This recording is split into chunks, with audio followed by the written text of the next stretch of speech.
Welcome to a Telltale Books video. I'm Greg, and I'm here to talk about The Silence of the Lambs by Thomas Harris.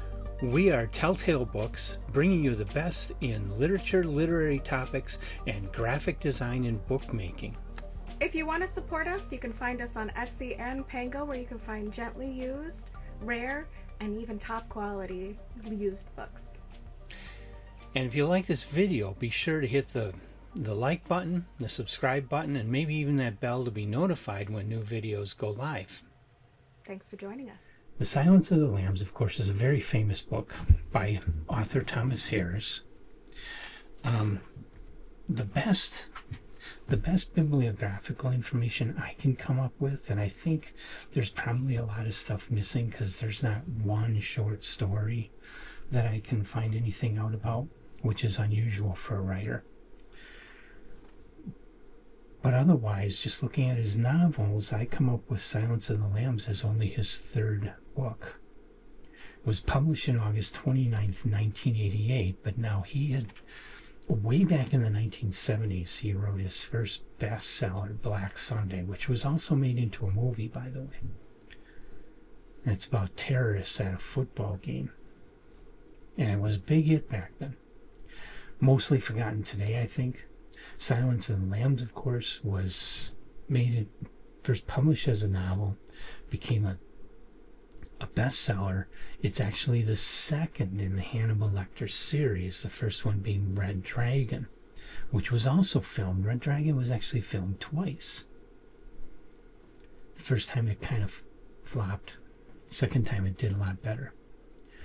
So the movie, The Silence of the Lambs, that won all kinds of Oscars, is of course based on this book, in case you've been living under a rock. So, quick take. Y'all know what it's about. An FBI agent enlists the help of a convicted serial killer named Hannibal Lecter to help her track down and capture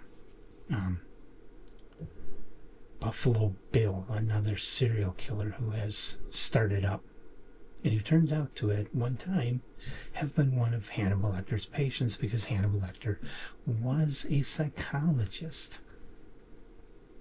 Okay. So that's the summation of the story for all of you who are living under a rock. Summation of my opinion of the book. Now, if you've seen the movie, the book is not very different. The two are very close. There are some minor differences, but nothing significant, in my opinion. Other people might think some of the differences make a big deal, but I don't. I, of course, saw the movie long before reading this book, and so reading through the book, through the whole thing, I had scenes from the movie playing in my head. And, of course, could hear the voices. No, I didn't hear the crying of the lambs. But the story here is excellent. The characters here are excellent. The style of writing is simplistic, which is kind of true for a lot of best-selling books. They do that on purpose. They try to make it so it's palatable to a much wider audience. So you want to, for something that you intend to push as a bestseller, you don't want them getting very flowery, very wordsmithy in their writing, because there's a lot of people who just can't read that kind of thing. They need it much simpler in order to enjoy it. They don't want to have to work their way through a much more finely crafted writing style. So a lot of bestseller type books are very easy to read. You can literally sit down and read a 300-page novel in a day, because the writing is that simple and direct. And that's what I found here. And I wasn't expecting that. I was expecting something that had this big of a reputation to be much, much better written. And I'm not saying Thomas Harris did anything wrong with his writing. He's not misspelling. He's not doing lots of bad grammar. It's just too simple for me. I like more the Ursula Le Guin, Ray Bradbury, Edgar Allan Poe style of writing. And I don't love the style that Thomas Harris chose for this book. I've never read any of Thomas Harris's other books. I read this one in conjunction with Blackheart bookstore in Manitowoc, their book club, Grave Tales Book Club. This was the book for the beginning of November that we got together and discussed. I don't really want to rehash the plot in more detail on this because it is so famous. It is essentially the same story that you got in the movie. Not much different about it. And the story is very good, and the characters are very good. Okay? So it's an enjoyable novel to read. It's an easy novel to read. It's got a lot of good things going for it. I gotta say, it's a recommended book.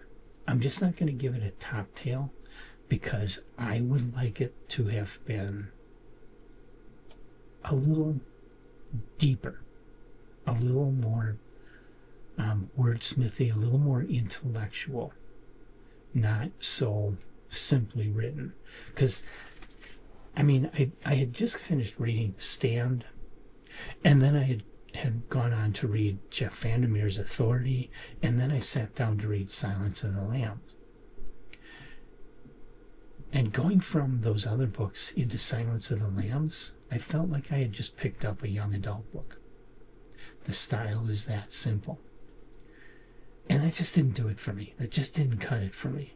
I want something better out of a book of this caliber, this big of a reputation, especially with such an intense adult subject. I want it to be written for adults. I want there to be a lot more meat here. And didn't get it. So I was a little disappointed. So I'm not going to give this a top tail for that reason. But it was good. And I did enjoy it, and so I do recommend it if you like this kind of serial killer style. If you love the movie especially, give the book a read. You'll enjoy it. It'll be worth it.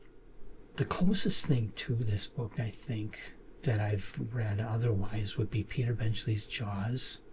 And even that one had a more adult style to it, to the writing. And that was bestseller in its day. Take that for what it's worth. It's personal opinion. This book was nominated for the World Fantasy Award in 1989.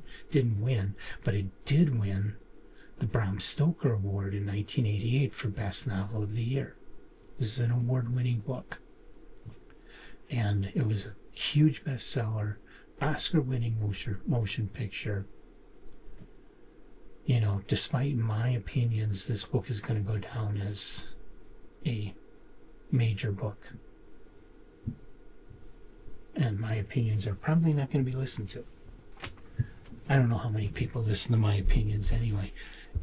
But I did not get a hold of a first edition. I got a hold of a more recent hardcover, but it's a nice one. Got it in really nice shape.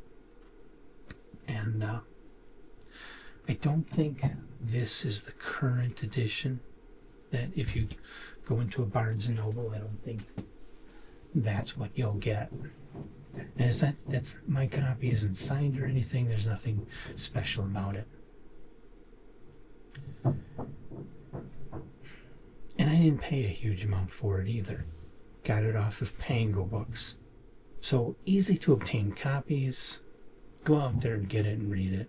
I think it's worth it. It is a good book. Have you read Silence of the Lambs? I'm betting a lot of you have. Let me know what you think in the comment section of the video. And I don't know if I'll read any more Tom Harris. Maybe I will, maybe I won't. We'll see. Time will tell. I don't currently have plans to read any further of his books. But I definitely am going to keep reading a lot of other stuff, especially Stephen King. And come on back and watch everything that we do here on Telltale Books. Till then, hit the like button and hit the subscribe button. And you'll see me here doing this.